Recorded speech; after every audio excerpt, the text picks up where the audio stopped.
Le 16 juin 2002, sous un soleil de plomb, plus de 300 000 pèlerins affluent vers le Vatican et prennent d'assaut la vaste place Saint-Pierre, tandis qu'à plusieurs centaines de kilomètres, dans les villes de Pietrelcina et de San Giovanni Rotondo, des milliers de fidèles sont également rassemblés pour célébrer le jour historique où le moine capucin, Francesco Forgione, s'apprête à devenir Saint Padre Pio.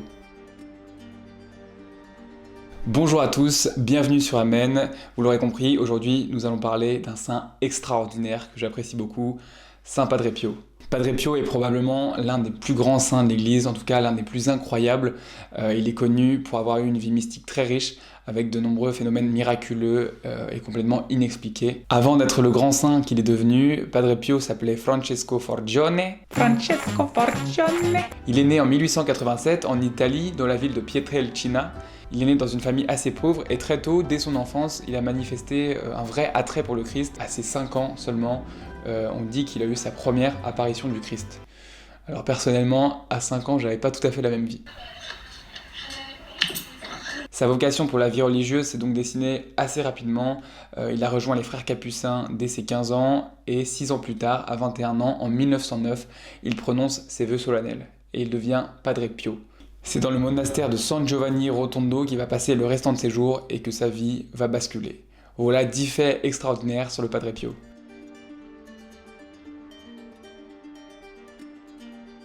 Le premier fait extraordinaire concernant la vie de Padre Pio, et c'est probablement celui pour lequel il est vraiment connu, c'est qu'il a été marqué tout au long de sa vie par les stigmates du Christ. Les stigmates, ce sont les plaies qu'a eu le Christ pendant sa crucifixion, ce sont donc les marques des clous qu'il a eu aux mains, aux pieds et à la côte. C'est le 20 septembre 1918 que se passe cet événement extraordinaire que Padre Pio raconte.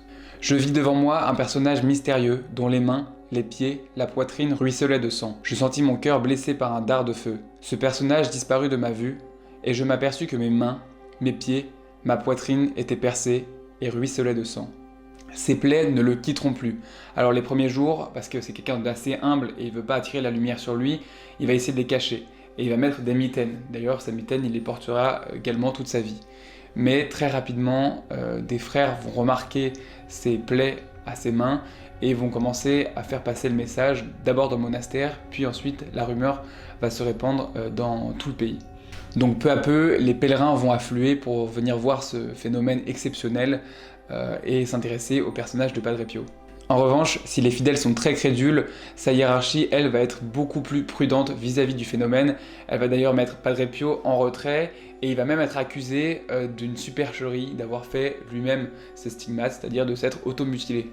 Pio, qu'est-ce que tu fous là? Non mais on te voit. Et il va nous refaire le coup du mec qui a les stigmates. Non mais ça suffit, pose ta perceuse s'il te plaît. Padre Pio était également connu pour ses qualités de confesseur. Au cours de sa vie, plus de 5 millions de fidèles sont venus se confesser à lui. Et de nombreux témoignages attestent que le Padre Pio avait la capacité de lire les âmes. C'est-à-dire qu'il était capable de faire mention d'éléments de la vie privée des personnes qui venaient se confesser à lui, alors qu'ils ne s'étaient jamais rencontrés auparavant. Qu'est-ce que tu as fait? Père, je ne sais pas, je ne me rappelle plus. 2 ou 3 fois comme ça, et finalement, je commence à paniquer. Et je lui dis, Père, j'ai fait telle et telle chose, j'ai trouvé ça dans ma tête. Il m'a dit, c'est vrai, mais tu oublies que ça a été pardonné vendredi dernier, ça.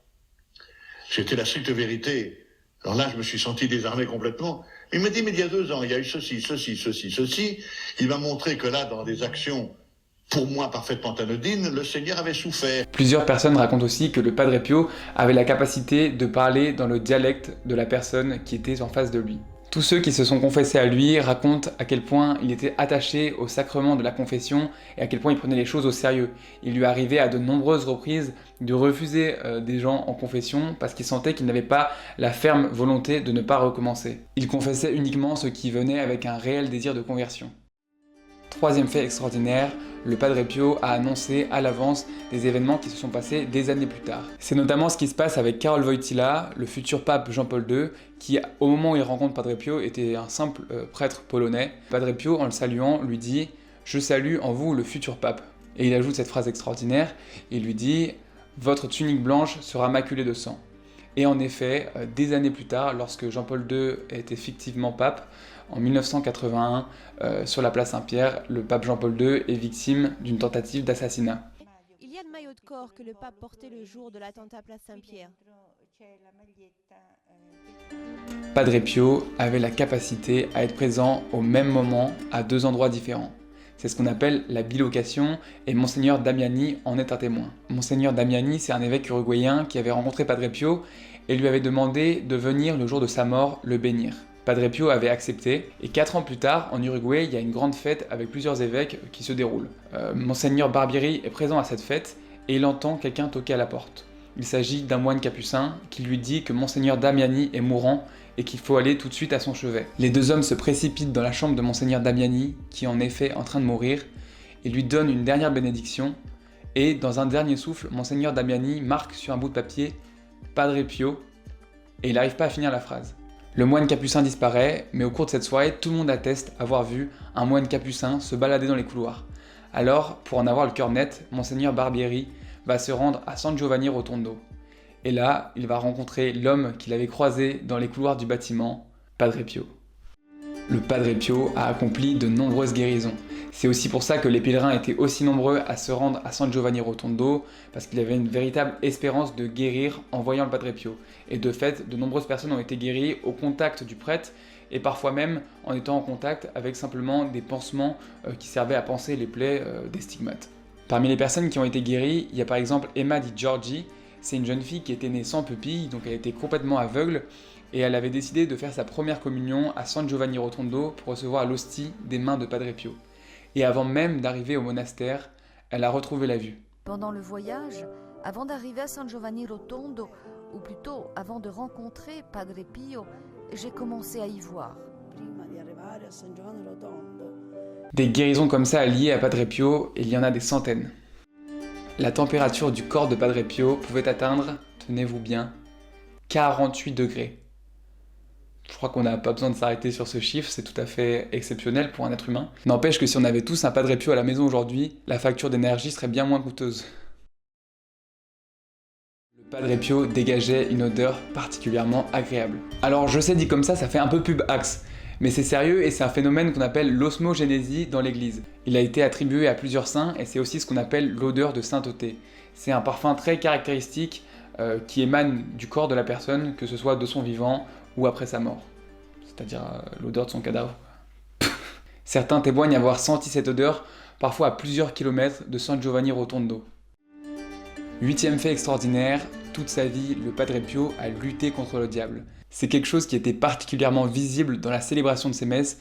Les témoins affirment qu'il se débattait littéralement contre le démon pour pouvoir célébrer sa messe. Parlant avec quelqu'un, un seigneur qui était là, écartant violemment le démon qui l'empêchait de consacrer avec une main, deux mains, poussant, c'était quelque chose d'impressionnant. On avait la gorge serrée, c'est évident. Et concernant ces matchs de catch avec le diable, on raconte que certains moines ont même demandé à être mutés parce que le soir, ils entendaient des cris monstrueux qui sortaient de la chambre de Padre Pio. 9e fait extraordinaire, on attribue au Padre Pio la capacité de léviter. Alors c'est probablement parmi les phénomènes que je vous ai présentés celui qui est le moins confirmé, mais il y a quand même des témoins qui affirment l'avoir vu léviter. Par exemple, pendant la Seconde Guerre mondiale, des pilotes qui devaient bombarder la ville de San Giovanni Rotondo ont dit avoir aperçu un moine capucin dans le ciel qui a détourné les bombes qu'ils jetaient. À la fin de la guerre, ils ont décidé de se rendre dans cette ville pour essayer de reconnaître le moine qu'ils avaient vu ce jour-là dans le ciel. Arrivés au couvent, ils ont tout de suite reconnu Padre Pio qui s'est adressé à leur commandant en disant « C'est vous qui vouliez tous nous tuer ». Ils sont ensuite devenus amis et le commandant, qui était protestant, s'est converti au catholicisme. 10e et dernier fait sur la vie de Padre Pio, les stigmates qu'il a portés pendant 50 ans se sont résorbés lors de sa dernière messe. Et cette dernière messe, c'était la messe des 50 ans de l'apparition de ces stigmates. C'est assez incroyable, c'est une belle coïncidence. Je vous invite aussi à aller regarder la vidéo de cette dernière messe parce qu'elle est d'une intensité incroyable.